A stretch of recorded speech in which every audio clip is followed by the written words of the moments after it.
Hi there, Paul here from Scissors Paper Paul on Instagram, Facebook, YouTube, and a little bit of TikTok. Welcome back to my channel. There have been a lot of changes to Print Then Cut this year, and this is all about calibration. If you have not calibrated your machine, or it's been a while since you've done Print Then Cut, go into your settings on the top left, click on calibration. I'm using the Maker 3, which means I would have to calibrate my rotary blade and knife blade as well. I'm choosing Print Then Cut and choosing my printer, and then click print. If you've already done that, you can obviously select that as well. Off you go to your printer and get your printout. Come back, here it is. We're going to pop that onto our mat. Of course, we're going to turn the machine on. The main thing to notice here is that all the instructions are given to you in the Cricut design space.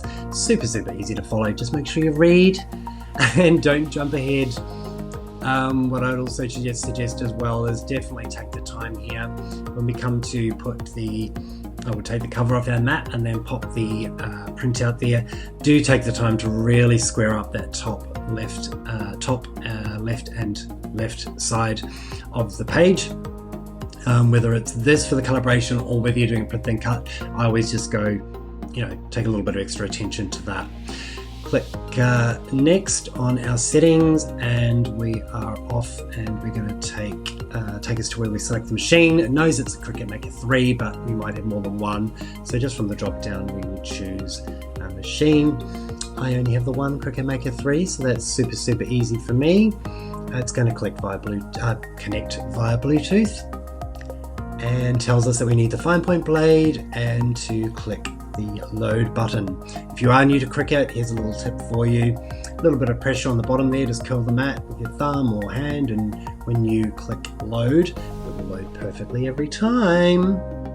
Alright, so it's going in to make sure we've got enough material, or the mat's long enough, which is one of the features of the Maker 3 and the Explore because of their matless capabilities. And then the little play button will start flashing, and as you guessed it, we will click play. Now, the first thing that it's going to do is it will, this is in real time by the way, it will actually go through and check the registration marks. So nothing to do here, it's just going through. Make sure as well, of course, that in your settings you have A3 or A4 or letter or whatever your default paper size is selected, and of course when you're printing, that's also what you're printing out via your printer. That is a common mistake where it might be set to American letter, but you're printing to A4, and of course your printer might try to expand the image to fit the page, something like that. So it's done that. Now it's checking in to make sure we've got the right blade in, and what it's going to do first is it's actually going to slice, or cut rather, that little square in the center there. And then what we're going to do is have a look at that and just judge whether or not it's done a good cut or not. So as it says, without unloading, all right, examine the cut line around the small square, and if it's in the middle of the calibration in the calibration sheet, and basically, is it within those those dark lines, yes or no, or is it around those cut lines? So again, make sure you're paying attention, don't eject yet, and it's simple as examining what your cut is, and then we're going to choose yes or no. On this particular example, it actually was slightly outside, and so I'm going to answer no, and then click proceed or continue. And now it's going to do another cut along the top and also along the right hand side horizontally down the page. And again, what we're going to be doing is looking at those results and what is within those parameters. So this is a great example because it did need calibration. So I have not done Print Then Cut with this machine, but again, even if it had been a while, this is just a really great practice to get into, to make sure that your machine is always at its very best. And again, not just for Print Then Cut, but if you have a rotary blade, if you have the knife blade, or any of the Maker machines, you have to calibrate that as well, and you have to calibrate it for each machine. So just remember that too. So here we go. Now we're going to have a look at those lines, and again, without unloading the mat, we want to see which numbers or letters correspond with the top line and the right line are what's most centered.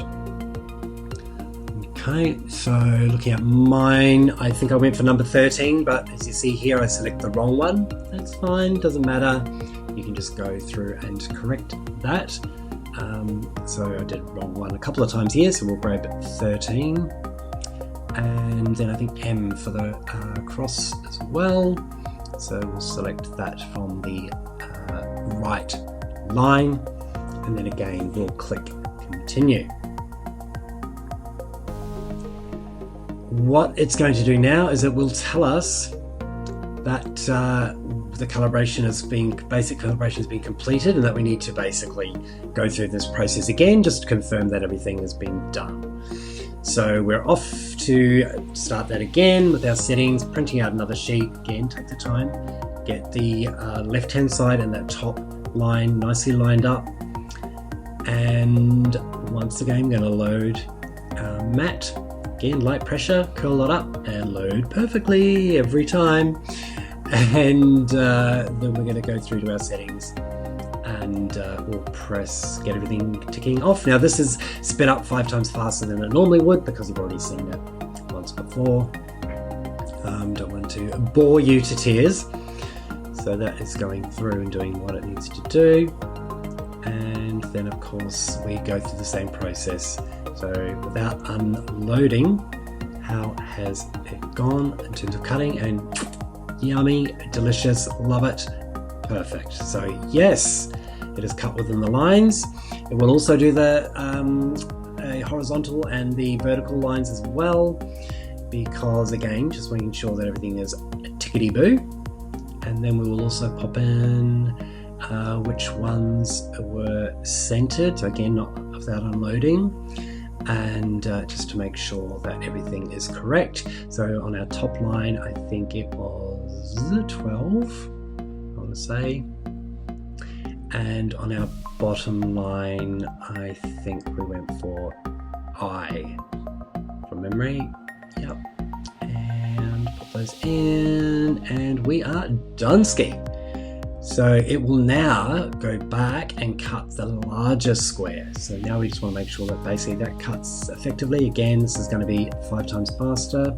And then we can see they're perfectly within that line. We can say yes, or we would say no and we continue, but mine has been delicious and looking wonderful. And there we go. So thanks very much for joining. Follow me on Instagram, follow me on YouTube, subscribe, all those great things. Bye.